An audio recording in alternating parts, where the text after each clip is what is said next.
John Ogden buscó frenéticamente una salida de la cueva que se estaba inundando a una velocidad increíble. De repente, logró meterse en una grieta en el techo que servía como bolsa de aire en ese momento. John se dio cuenta con horror de que sus compañeros espeleólogos estaban muriendo en el agua justo a su lado, pero no podía hacer nada, ya que solo él cabía en la grieta. Tuvo que esperar hasta que los rescatistas pudieran bombear el agua. El agua subió hasta el cuello de John y luego lo sumergió por completo. Ese día, en la cueva de Bob Lees, 6 personas murieron. Aún así, en la escala de dolor, una muerte tan horrible como el ahogamiento solo alcanza una puntuación de 7. En comparación, un disparo en la cabeza tiene una calificación de 2 y la muerte por hipotermia tiene una calificación de 40. En este video explicaré cuán dolorosos pueden ser varios escenarios de muerte cuando estamos bajo el agua, como durante el buceo o la espeleología. Observa hasta el final para descubrir qué dolor alcanza los asombrosos 48 puntos. Pero aquí hay una advertencia. Se recomienda discreción al espectador.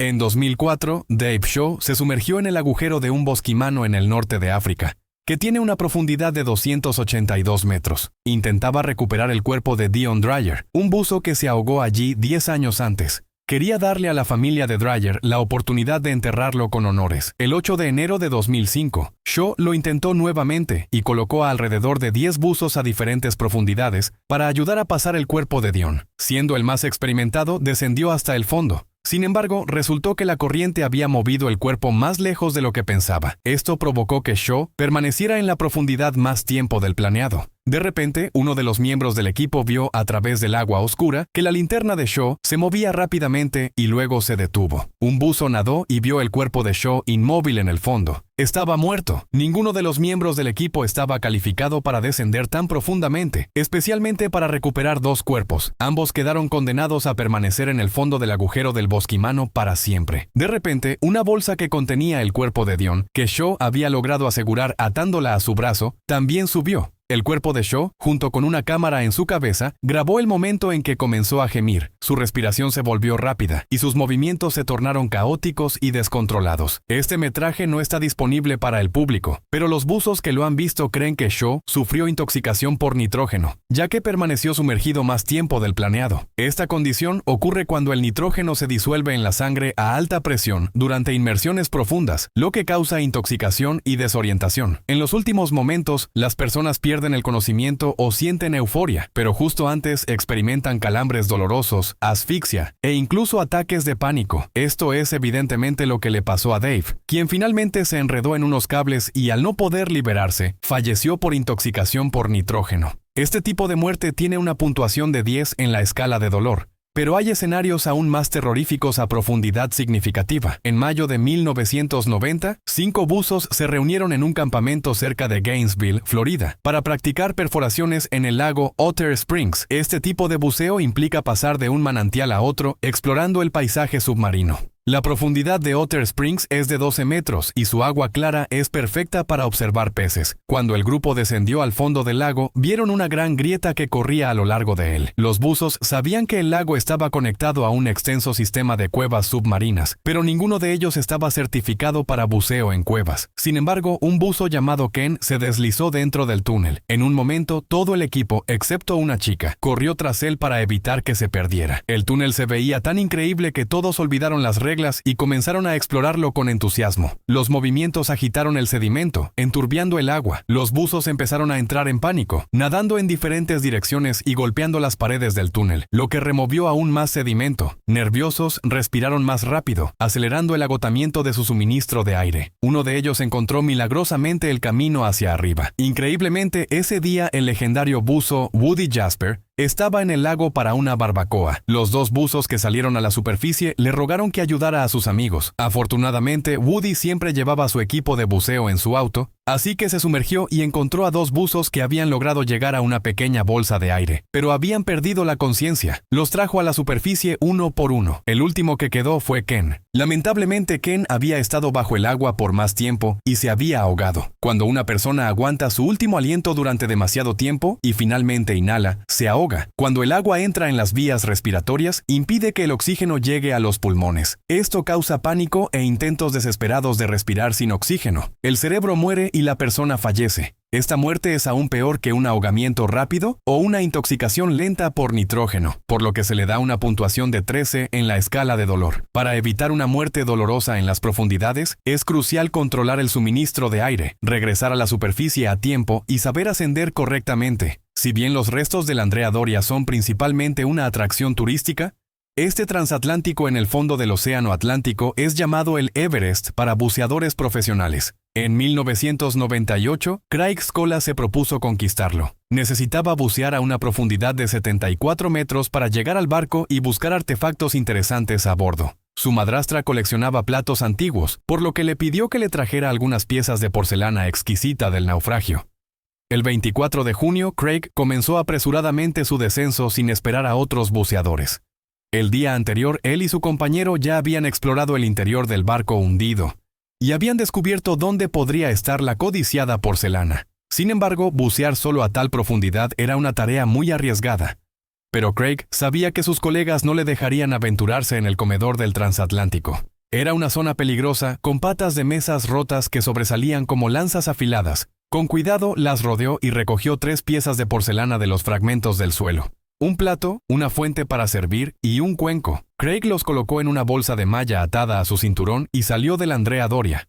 En un instante se dio cuenta de que no podía encontrar el cabo del ancla del barco en el que había llegado. Decidió ascender sin esperar a los demás y ató un extremo de una cuerda al barco hundido, conectando una boya inflable al otro extremo, que se suponía que lo elevaría lentamente hacia la superficie. La tripulación vio la boya y se apresuró a encontrarse con Craig, pero salió a la superficie boca abajo. Al darle la vuelta, vieron que su rostro se había puesto azul. Estaba cubierto de manchas, sus ojos estaban inyectados de sangre y le salía espuma de la boca. No respondía y parecía no respirar. Estos eran síntomas clásicos de lo que comúnmente se conoce como enfermedad por descompresión. Cuando un buceador asciende demasiado rápido, el nitrógeno en su cuerpo se convierte en burbujas de gas que bloquean el flujo de oxígeno en la sangre. Craig había ascendido desde una profundidad de 61 metros en solo unos minutos, cuando debería haber tardado una hora.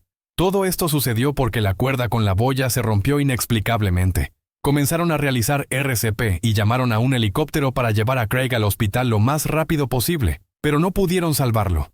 Durante la enfermedad por descompresión, se forman numerosas burbujas en las venas que bloquean el flujo sanguíneo. El buceador siente hormigueo en todo el cuerpo, seguido de un dolor insoportable valorado en 20 puntos.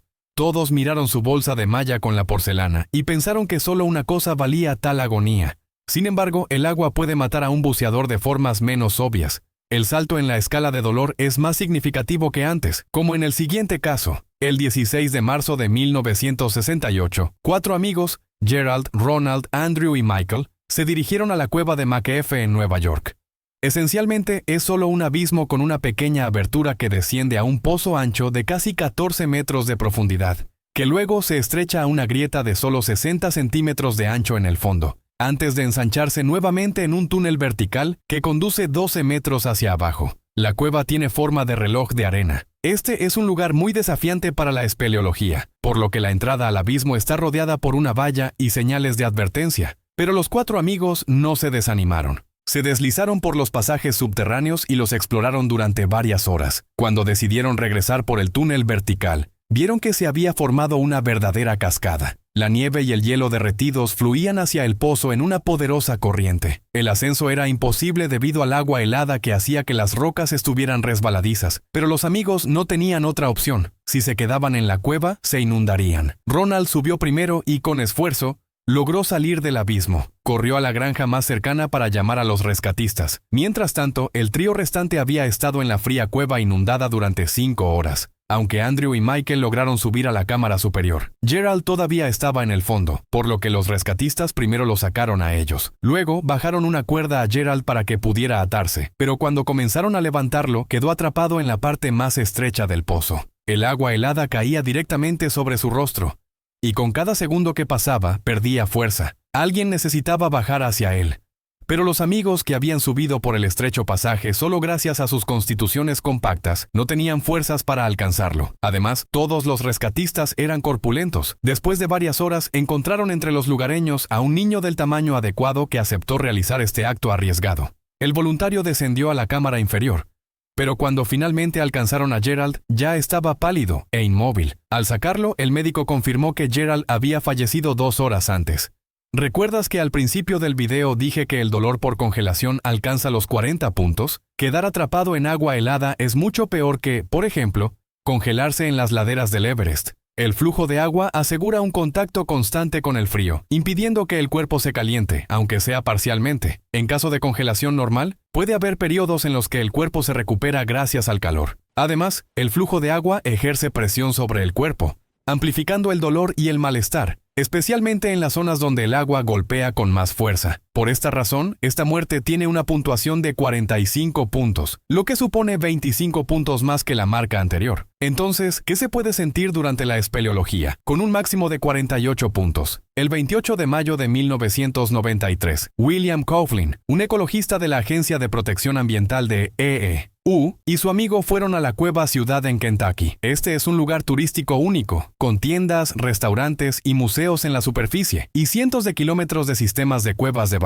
William no quería deambular por aburridos recorridos para principiantes. Anhelaba aventuras extremas, por lo que el guía le ofreció visitar una de las supercuevas difíciles, con descensos profundos y pasajes estrechos. En esas cuevas no se puede caminar libremente. Hay que gatear, apretarse y girar. Además, las estalactitas y estalagmitas afiladas, junto con los pisos resbaladizos, añadían un peligro extra. Lo que era exactamente lo que William y su amigo estaban buscando. Se unió a un grupo de buscadores de emociones similares. El recorrido iba bien hasta cierto punto, pero la cueva estaba equipada solo con escaleras de cuerda colgantes básicas. En un momento, William perdió el control de una de ellas y cayó, golpeándose la cabeza contra una roca. A pesar de la caída, William permaneció consciente, aunque comenzó a divagar y a hablar incoherentemente, lo cual indicaba una lesión grave. Sin embargo, insistió en que regresaría por su cuenta. El grupo le ayudó a subir un par de escaleras e incluso lo arrastraron por un pasillo, pero cuando llegaron al siguiente túnel estrecho, quedó atascado. Los demás intentaron sacarlo desde el otro lado, pero William se quedó aún más atrapado, hasta el punto de apenas poder hablar o respirar. Las paredes rocosas presionaban contra su diafragma y pulmones, dificultando cada respiración. Además, estaba atrapado con la cabeza hacia abajo, lo que probablemente hizo que sus pulmones comenzaran a llenarse de líquido, mientras su respiración se volvía ronca. En este punto, el amigo de William no pudo contenerse y le gritó al guía para que finalmente pidiera ayuda. El guía, de hecho, debió haberlo hecho mucho antes, pero no quería asustar a los demás visitantes con la operación de rescate. Finalmente, los médicos y rescatistas llegaron al lugar del incidente. Usaron mantas térmicas, calentadores químicos y otros dispositivos para proteger a William de la hipotermia, ya que la temperatura de la cueva había bajado a 7 grados Celsius. Le ataron 2 cuerdas para sacarlo de la trampa, pero con cada tirón, William experimentaba un dolor insoportable. Las rocas que sobresalían de las paredes le raspaban el cuerpo, haciéndolo gemir y gritar de dolor. El rescate se convirtió en una tortura para William, pero no había otra salida. Estas agonías duraron 17 largas horas, después de las cuales William falleció. Tal dolor alcanza la marca más alta en la escala, con una puntuación de 48 puntos. Aunque el buceo y la espeleología no son los únicos deportes que representan un riesgo mortal, el montañismo, el paracaidismo y el vuelo en traje de alas son igualmente peligrosos.